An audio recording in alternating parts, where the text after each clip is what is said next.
오늘 영상에서는 테슬라 재고 및 판매와 관련된 조밀한 팩트 정리로 관련 노이즈들을 모두 정리하겠습니다. 구체적인 내용들을 살펴보기에 앞서 수요 및 재고 노이즈에 대한 결론을 먼저 정리하면 절대적인 재고의 수준이 올라가게 된 이유는 과거 7월이며 그 이후 다른 달은 모두 정상적으로 혹은 뛰어난 모습을 보여주고 있습니다. 7월 달에 예외적인 모습은 낮은 수출 물량으로 인해 재고가 발생했다는 점에서 역시 중국 내 수요 이야기를 하는 것은 근거가 없는 노이즈라는 사실도 알 수 있습니다. 중국 내 판매가 가장 높은 수치를 보여주는 분기 마지막 달, 지난 9월 중국 내 일일 평균 판매 수준이 지난 분기 마지막 달인 6월과 비교시 크게 성장하지 못했기에 중국 수요 증가 속도가 둔화된 것이다 라는 주장 역시 사실이 아닙니다. 이와 관련된 내용은 어닝콜을 통해서 밝혔으며 그 내용은 마지막 한 달에 몰아서 팔기에는 너무나 많은 수량으로 중국 내 판매 수준이 올라갔다는 것이었으며 이 답변이 사실임을 증명하는 내용이 4분기 첫 번째 달임에도 불구하고 분기 첫 번째 달 중 역대 가장 높은 수치를 기록한 10월 수출 물량이었습니다. 그리고 중국 내 테슬라 가격 변화와 함께 살펴볼 11월 첫째 주, 둘째 주 중국 내 판매 역시 계속해서 역대 수치를 기록하며 어닝콜의 주장을 뒷받침하며 중국 수요 둔화 주장과 반대되는 모습을 보여주고 있습니다. 마지막으로 앞서 7월 낮은 수출 물량이 재고가 증가한 핵심 원인이었는데 여전히 중국에서 수출하는 국가들의 대기 시간으로 알 수 있는 테슬라의 수요가 높다는 점, 상하이 봉쇄가 끝난 지 얼마 안 되는 시점이 7월이었기에 수출 준비 과정에서 상하이 봉쇄 여파가 여전히 있었을 가능성이 높다는 점, 그리고 그 이후부터 매월 모두 뛰어난 성과를 보여준다는 점에서 중국 내 수요 및 재고와 관련된 노이즈들이 역시나 관심받기 쉬운 주제이기에 나온 팩트와 분석에 기초하지 않은 버드라는 것을 알 수 있습니다. 그럼 본격적으로 이 결론들을 뒷받침할 수 있는 팩트와 분석들을 보겠습니다. 지금 보시는 자료는 기가 상하이의 생산과 판매 그리고 재고와 관련된 내용을 모두 정리한 자료입니다. 조금 뒤 차트로도 살펴보겠지만 먼저 원자료가 무엇을 나타내는지 정리하고 가장 큰 그림을 살펴보고 그 다음 더 세부적인 내용들을 정리하겠습니다. 생산량 자료입니다. 매 월별 기가 상하이에서 생산된 모델별 차량 수와 함께 판매량과 똑같은 기준으로 비교하기 위해 일일 평균 생산량도 함께 정리되어 있습니다. 분기별 혹은 월별 비교 시 문제가 되는 부분이 며칠 차이가 나지 않더라도 각 분기와 월마다 전체 일수가 다르기에 이 며칠 차이로 인한 데이터 왜곡을 막고 일관된 비교를 위해 생산도 일일 평균 생산으로 판매도 일일 평균 판매로 모두 정리하였습니다. 기가 상하이의 일일 평균 생산량은 지난 2분기 상하이 봉쇄를 제외하고 아주 가파른 속도로 생산 능력이 올라감을 볼 수 있습니다. 상하이 봉쇄 이후 성공적으로 진행된 7월 생산 설비 업그레이드 덕분에 10월달 일일 평균 생산량은 연 단위로 바꾸면 100만 대를 넘기게 되기도 하였습니다. 생산량이 가파르게 올라간다는 것은 전기차 시장의 전 세계 성장성을 이해하며 생산량 증가로 인한 비용 감소를 이해하는 투자자라면 당연히 좋은 소식이라는 것을 아실 겁니다. 이 두 가지 포인트 모두 중요하지만 특히 최근 생산 설비 업그레이드를 통한 차량당 생산 원가 감소와 중국의 판매가 하락의 비율은 앞으로 테슬라의 마진이 오를지 내릴지 아니면 유지될지에 큰 영향을 주는 중요한 요소 중 하나입니다. 다음은 전체 기가 상하이에서 만든 차량 판매 합계를 살펴보겠습니다. 앞서 설명드린 것처럼 가장 확실한 비교를 위해 월별 일일 평균 판매량 자료를 정리해서 생산량과의 패턴을 살펴보고 전체 판매를 구성하고 있는 중국 내 판매와 수출도 각각 살펴보고 재고를 포함해 어떤 패턴이 발생하는지 정리해 보겠습니다. 먼저 일일 평균 생산량과 일일 평균 전체 판매량 차트를 보며 주요 패턴과 이벤트들을 정리하겠습니다. 지난 2분기 상하이의 봉쇄가 일어나기 전까지 생산량과 판매량을 보게 되면 각 분기 첫 번째, 두 번째 달에서는 생산량이 조금 더 높고 분기 마지막 달에서는 판매량이 더 높은 패턴이 지속되며 사실상 생산량과 판매량이 같이 움직이는 모습을 보여줍니다. 이를 조금 더 직관적으로 보기 위해 일일 평균 생산량에 일일 평균 판매량을 뺀 자료를 같은 달 일일 평균 생산량으로 나눠 표준화시킨 데이터를 보겠습니다. 이 갈색 선의 경우 매월 재고가 그달 생산량의 몇 %만큼 늘거나 줄었는지를 나타내주며 그 수치가 차트 오른쪽 편에 표시되어 있습니다. 앞서 일일 평균 생산량과 판매량으로도 볼 수 있었지만 표준화된 재고 변화율을 통해 각 분기 내 재고가 어떤 패턴으로 변하는지 더욱 명확하게 볼 수 있습니다.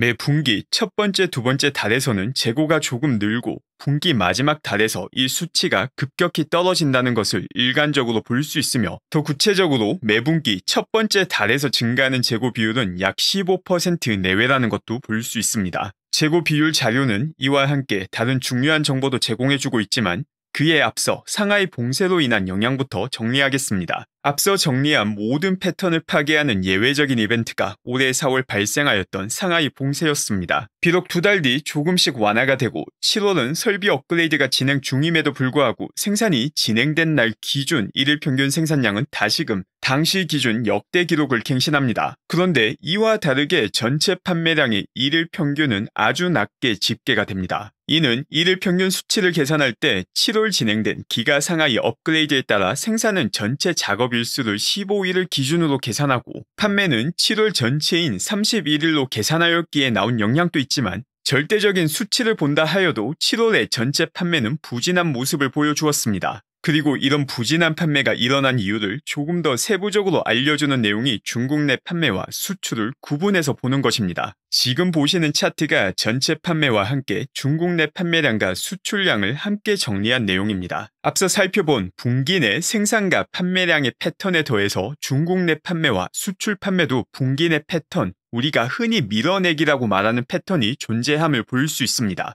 이 패턴은 중국 내 판매의 경우 분기 내 첫 번째 달이 가장 낮고 마지막 달이 가장 높은 모습을 보여주며, 수출의 경우 대부분 분기 내 첫 번째 달이 가장 높고 마지막 달이 가장 낮은 형태를 보여줍니다. 이 밀어내기 패턴을 다 아는 이야기라고 대충 들으시면 곧 헷갈리실 수 있으니 필요하다면 이 부분의 영상을 다시 보거나 멈추셔서 이 패턴을 정리하시고 조금 집중을 하셔야 됩니다. 밀어내기 패턴이 나오는 이유는 수출을 할 경우 선박의 이동시간 때문에 실제 매출로 인식되는 판매가 다음 달에 일어나게 되고, 분기 세 번째 달에 수출될 경우 수출된 분기가 아닌 그 다음 분기의 판매로 집계되기 때문입니다. 밀어내기의 패턴과 원인 그리고 그 영향을 정확히 이해해야 어느 지점에서 특이 상황이 발생했으며 앞으로 밀어내기가 줄어들게 될 경우 무엇을 기대할 수 있으며 실적에 어떤 영향을 주게 되는지를 먼저 알 수 있게 됩니다. 테슬라의 밀어내기 패턴으로 알 수 있는 첫 번째 포인트는 테슬라의 수요 및 재고와 관련된 퍼드의 원인이 나온 시작 시점이 7월 자료라는 것입니다. 앞서 말한 테슬라의 생산과 판매의 패턴이 깨지기 시작하는 것은 상하이 봉쇄가 시작된 4월이고 어느 정도 봉쇄가 풀리고 안정이 시작된 시점이 6월이었습니다. 그렇기에 4월에서 6월까지 밀어내기 패턴에서 벗어나는 모습이 상하이 봉쇄라는 일회성 외부 요인으로 설명이 됩니다. 그런데 7월은 상하이 봉쇄가 끝나고 정상화의 시작이라고 생각했던 시점이기에 원래라면 분기 내 가장 높은 수준의 수출량을 기록해야 되는 시점에서 예외적으로 낮은 수출 물량을 보여주었기에 여기에서 다양한 가능성들이 제기된 것입니다. 그런데 기가 상하이에서 수출하는 유럽 국가들의 인도 대기 시간은 여전히 높은 상태이기에 수출 물량이 해외 수요가 줄어서 생긴 문제가 아니라는 사실을 알 수 있습니다. 그보다는 앞서 진행된 상하이 봉쇄 여파로 인한 일시적인 수출 지연일 확률이 높으며 실제 7월달 수출을 제외하고는 다시금 최고의 수출 기록을 갱신하고 있기도 합니다. 정리하면 테슬라의 재고가 계속 높은 수준으로 쌓인 것이 아니라 7월 여전히 높은 수요를 보여주는 해외 수출 물량이 진행되지 못해서 높아졌고, 그 이후 계속해서 월 단위 기준 생산량 대비 예상 범위 안의 재고 관리가 진행되었지만 7월 쌓여진 재고가 계속 내려오며 이로 인해 재고 문제 주장이 나왔습니다. 그리고 이 재고는 조금 뒤 중국 내 최종 소비자 입장에서의 차량 가격 변화와 판매량 데이터로 더 자세히 살펴보겠지만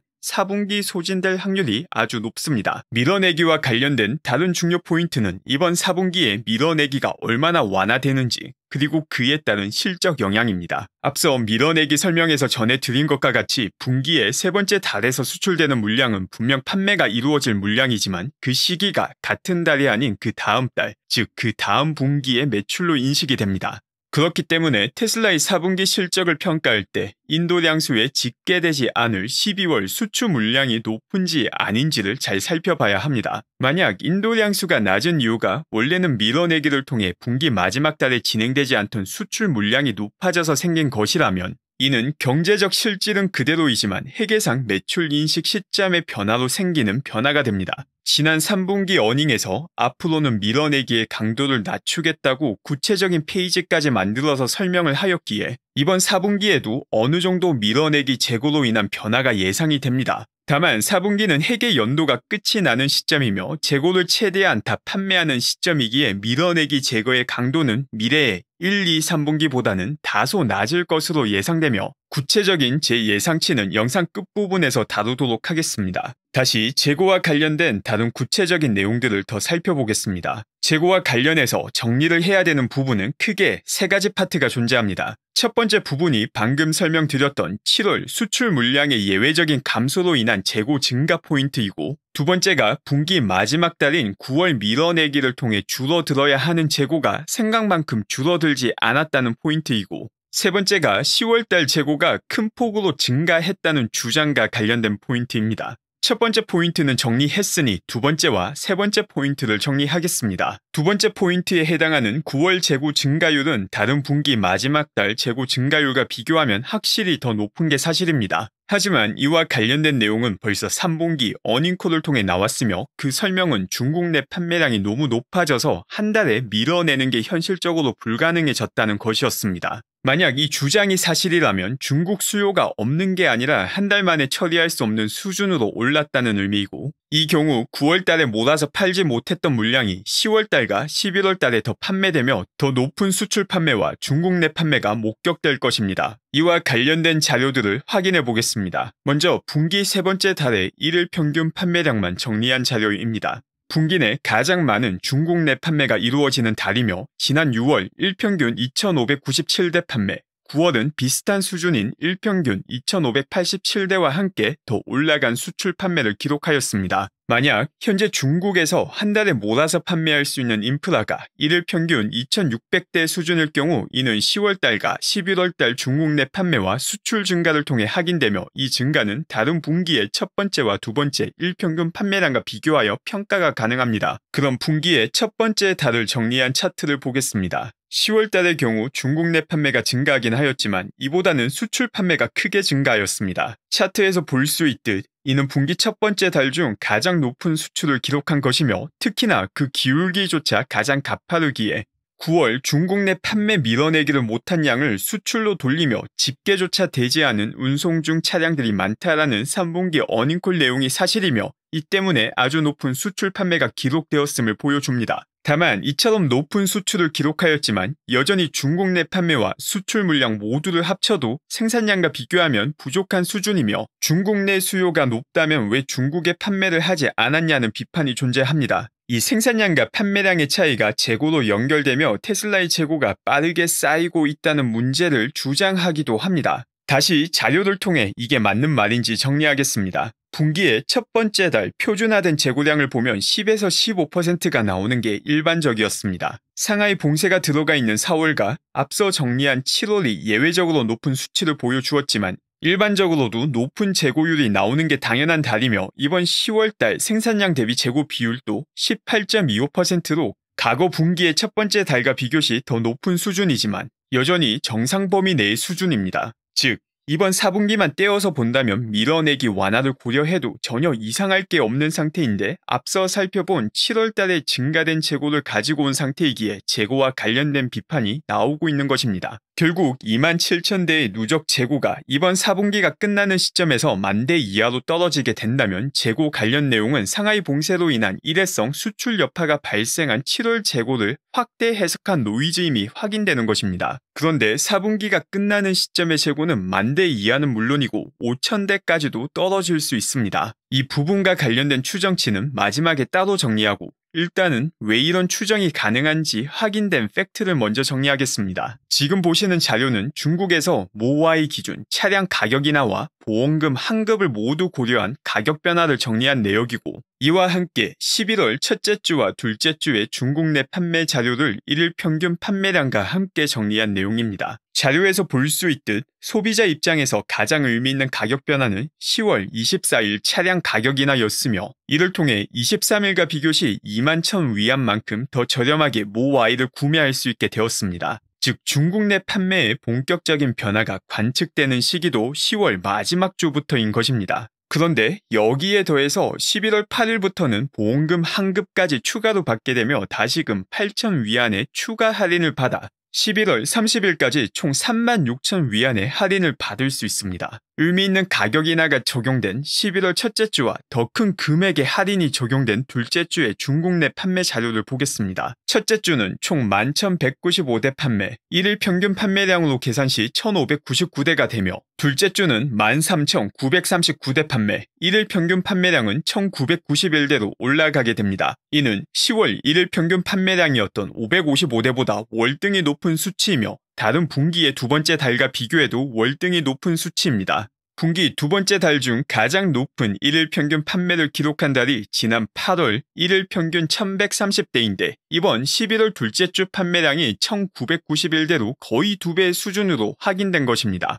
이 자료가 보여주는 것은 가격 인하가 중국 내 판매를 아주 가파르게 올려주었다는 것을 보여주며 가격 인하 정도에 따른 판매량 증가도 정확히 보여줍니다. 테슬라의 계획에 따르면 12월 총 가격 인하 금액이 현재의 36,000 위안에서 32,000 위안으로 줄어들기에 남은 11월 동안 판매량은 더 높을 것으로 예상됩니다. 지금까지가 확인된 자료들을 통한 팩트와 분석이었으며 지금부터는 이 내용을 토대로 만든 제 예상치를 살펴보겠습니다. 먼저 11월 중국 내 판매 예상치입니다. 앞서 살펴본 것처럼 중국 판매량은 가격에 아주 민감한 움직임을 보여주고 있으며 11월 남은 기간 동안 1일 평균 판매량은 둘째 주 1991대보다 조금 더 올라간 2100대를 기록할 것이란 가정하에 59,235대를 기록하게 되며 이 경우 전체 11월 1일 평균 판매량은 1974대가 됩니다. 12월 중국 내 판매량 같은 경우 현재 중국 인프라 기준으로 2분기와 3분기 마지막 달 밀어내기의 최대치라고 확인된 1일 평균 2,598대를 판매한다고 가정하였습니다. 이 경우 12월 달은 9월 혹은 6월보다 하루가 많은 31일이기에 중국 내 판매량이 85,536대를 기록하며 전체 4분기 중국 내 판매는 156,971대가 예상됩니다. 수출의 경우 10월 54,504대가 확인이 되었으며 11월은 앞서 살펴본 수출 패턴에 따라 분기 첫 번째 달보다 조금 줄어든 4만 대로 가정하였으며 밀어내기를 줄이는 핵심 요인이 되는 12월 수출 물량의 경우 15,000대로 가정하였습니다. 이 경우 실제 기가 상하이에 존재하는 물리적 재고는 15,000대만큼 줄어들지만 이 15,000대의 매출 인식은 4분기가 아닌 내년 1분기에 이루어지게 됩니다. 이 수출 물량의 가정은 현재 진행 중인 수출 선박을 고려시 오히려 보수적이라고 평가할 수 있습니다.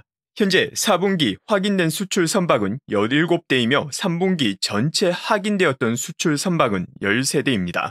이 가정과 함께 11월과 12월의 기가 상하이 생산이 10월 수준인 하루 2,829대로 진행된다면 기가 상하이의 4분기 말 물리적 재고는 5,000대 수준으로 떨어지게 됩니다. 이 예측치대로 진행될 경우 재고 변화의 패턴이 과거 분기 마지막 달에 가장 크게 떨어지던 형태에서 두 번째 달에 가장 크게 떨어지는 형태로 바뀌게 되는데 이는 한 달에 중국 내 판매로 밀어낼 수 있는 물량이 한계치에 도달하였기에 원래 분기 마지막 달에서 진행되던 중국 판매 밀어내기가 두 번째 달부터 시작되며 수출도 함께 병행되는 형태로 바뀌기에 나타나는 현상입니다. 이번 영상을 통해 상당히 자세하게 많은 내용을 다루었기에 핵심만 다시 정리하며 마치겠습니다. 기가 상하이의 판매 및 재고 자세히 살펴보면 문제가 없으며 문제가 있는 것처럼 보인 이유는 상하이 봉쇄 여파로 인한 이례적 영향과 중국 내 한 달에 팔 수 있는 최고 수치를 넘긴 판매량 때문이며 이 둘 모두 자연스럽게 대응해서 해결되고 있는 중이라고 정리할 수 있습니다.